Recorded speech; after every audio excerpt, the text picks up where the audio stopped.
सोचिए, अगर आप ऐरोली से कल्याण या बदलापुर जाना चाहे और पहले आपको एक dreaded 90 minute plus traffic nightmare का सामना करना पड़ता था। अब इमेजिन कीजिए, एक मॉडर्न एलिवेटेड कॉरिडोर के थ्रू जर्नी सिर्फ 15 मिनट्स में हो जाएगी। और इतना ही नहीं, ये कॉरिडोर मैंग्रोव्स और क्रीक पर एलिवेटेड है ताकि एनवायरनमेंट को भी सेफ रखे।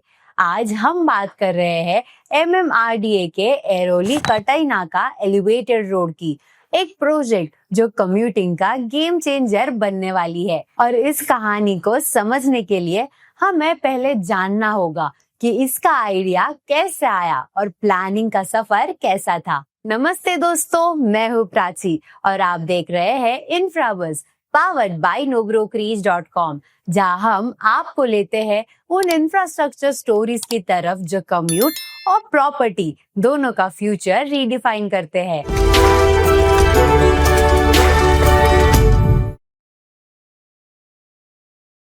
आज हम कवर करेंगे इस प्रोजेक्ट का बैकग्राउंड और कौन से कनेक्शन पॉइंट्स इसको इम्पोर्टेंट बनाते हैं, detail layout, total length, phases, alignment और mangrove sensitive design, commute impact, कैसे ट्रैवल टाइम से लेकर स्ट्रेस तक सब पे मेजर चेंज आएगा, एनवायरमेंटल कंसिडरेशंस, मैंग्रोव इकोसिस्टम और क्रीक पर कैसे कंस्ट्रक्शन एनवायरमेंट फ्रेंडली है, real estate uplift, Navi Mumbai Palava Kalyan corridor का ग्रोथ एंगल और लॉन्ग टर्म विजन, NCR जैसा रीजन बिल्ड करने में ये इंफ्रास्ट्रक्चर का क्या रोल हो सकता है।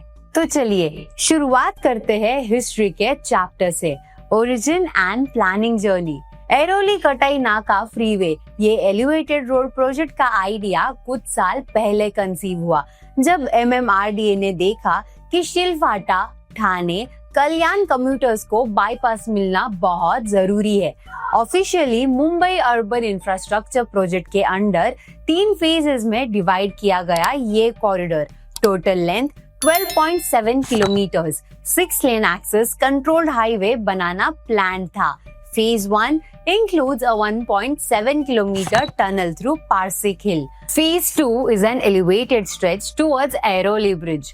Phase 3 is the 6.7 kilometers elevated road from NH4 to Katai Naka alongside Diva Panvel rail line. MMRDA ने दिसंबर 2024 तक फेज 1 और फेज 2 नियरली कंप्लीट कर लिया। Phase 1 90%, phase 2 75% done. फेज 3 का कॉन्ट्रैक्टर अपकॉन्स फाइनलाइज्ड हो गया है, जिसका 4 ईयर टाइमलाइन है अंडर EPC मॉडल। और अब जब हमें पता चल गया कि ये प्रोजेक्ट कैसे शुरू हुआ, चलिए देखते हैं कि इसकी कनेक्टिविटी कितनी गेम चेंजिंग होने वाली है। Connectivity and commute transformation. अगर आप ऐरोली से कल्याण, डोंबिवली, अंबरनाथ या बदलापुर ट्रैवल करते हो, तो अब आप रात्रकाली बाईपास, रेल अंडरपासेस और नैरो रोड्स के झंझट से बच जाएंगे। डिस्टेंस इफेक्टिवली रेड्यूस होके 7 to 8 किलोमीटर्स हो जाएगा और ट्रैवल टाइम 90 से 30 मिनट्स तक डिसेंड हो जाएगा। अभी जो रूट यूज होता है वहाँ पे शिलफाटा, ठाणे, वो बहुत कंजेस्टेड है। एलिवेटेड कॉरिडोर ओपन होने से ट्रैफिक का एक बड़ा हिस्सा शिफ्ट हो जाएगा और नवी मुंबई कल्याण कनेक्टिविटी भी स्मूथ हो जाएगी। लेकिन सिर्फ स्पीड ही सब कुछ नहीं होती। आज के इंफ्रा प्रोजेक्ट्स में एनवायरनमेंट का रोल भी बहुत क्रूशियल है। तो चलिए समझते हैं इसके एनवायरमेंटल डिजाइन के बारे में। Environmental design and sustainability. Her elevated stretch mangrove और क्रीक के ऊपर प्लान किया गया है, जिससे एनवायरमेंट फ्रेंडली मॉडल माना जा रहा है। MMRDA ने 0.83 हेक्टेयर्स मैंग्रोव डाइवर्जन का क्लियरेंस अप्रोच किया है और एलिवेटेड स्ट्रक्चर का डिजाइन इसी सेंसिटिविटी के साथ किया गया है। इस डिजाइन से क्रीक फ्लो अनडिस्टर्ब रहेगा, local ecology minimal impact feel करेगी और मॉनसून में flood risk zones easily bypass होंगे। अब डिजाइन और एनवायरनमेंट समझ लिया, तो चलिए थोड़ा डिटेल में जाते हैं इस प्रोजेक्ट के टेक्निकल एस्पेक्ट पर। Technical insights. Project 3 major phases में डिवाइडेड है, जिसमें टनल, एलिवेटेड स्ट्रेचेस और सर्विस रोड्स इंक्लूडेड है। हाईवे एक्सेस कंट्रोल्ड होगा, multiple entry exit points, flyovers, ramps और सर्विस लेन्स के साथ। एस्टिमेटेड कॉस्ट फेज 3 के लिए 1982 करोड़ के आसपास है। ईपीसी मॉडल इंश्योर करता है कि इंजीनियरिंग, प्रोक्योरमेंट और कंस्ट्रक्शन पैरेलल पेस में चले, डिलेस कम हो और क्वालिटी मेंटेन हो। और जब क्वालिटी और एग्जीक्यूशन दोनों स्ट्रॉन्ग हो तो नेचुरली कम्यूटर एक्सपीरियंस एक नए लेवल पर चला जाता है। Commuter experience and traffic relief. Airoli Kalyan commute जो पहले स्लो और स्ट्रेस फील्ड था, अब एक स्मूथ सिग्नल फ्री राइड बन जाएगा। टाइम बचेगा, फ्यूल का खर्चा कम होगा और स्ट्रेस लेवल सिग्निफिकेंटली रेड्यूस होगा।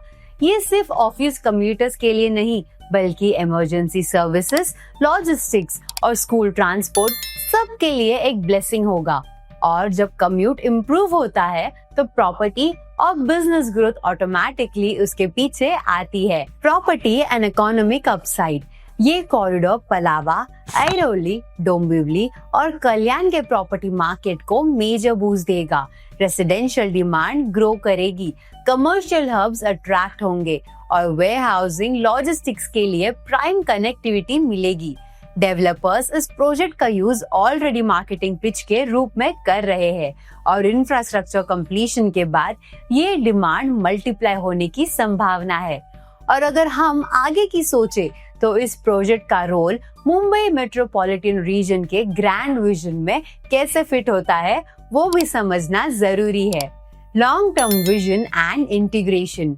एनसीआर मॉडल जैसे एक इंटरकनेक्टेड ट्रांसपोर्ट नेटवर्क क्रिएट करना एमएमआर का लॉन्ग टर्म गोल है। ये एलिवेटेड कॉरिडोर एक स्पाइन का काम करेगा जो फ्यूचर में मेट्रो लाइंस, एक्सप्रेसवेज और फ्रेट कॉरिडोर से इंटीग्रेट होगा। शिलपाटा और कल्याण को लॉजिस्टिक्स, मैन्युफैक्चरिंग और हाउसिंग हब्स में ट्रांसफॉर्म करने का ये एक सॉलिड स्टेप है।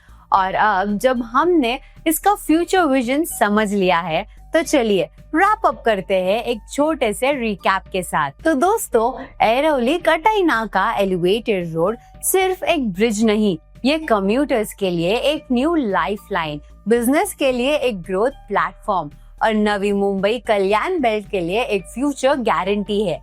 अगर आपको ये इंफ्रास्ट्रक्चरल गेम चेंजर पसंद आया तो आप डेफिनेटली हमारा सियागढ़ रोड फ्लाईओवर डीले एपिसोड भी देखना चाहेंगे, जहां हमने इंफ्रास्ट्रक्चर डीले और कंप्यूटर स्ट्रेस की बात की थी। लिंक डिस्क्रिप्शन में है। ऐसे ही डीप इंफ्रा इनसाइट्स के लिए बने रहिए इंफ्राबस पावर्ड बाय nobrokerage.com के साथ।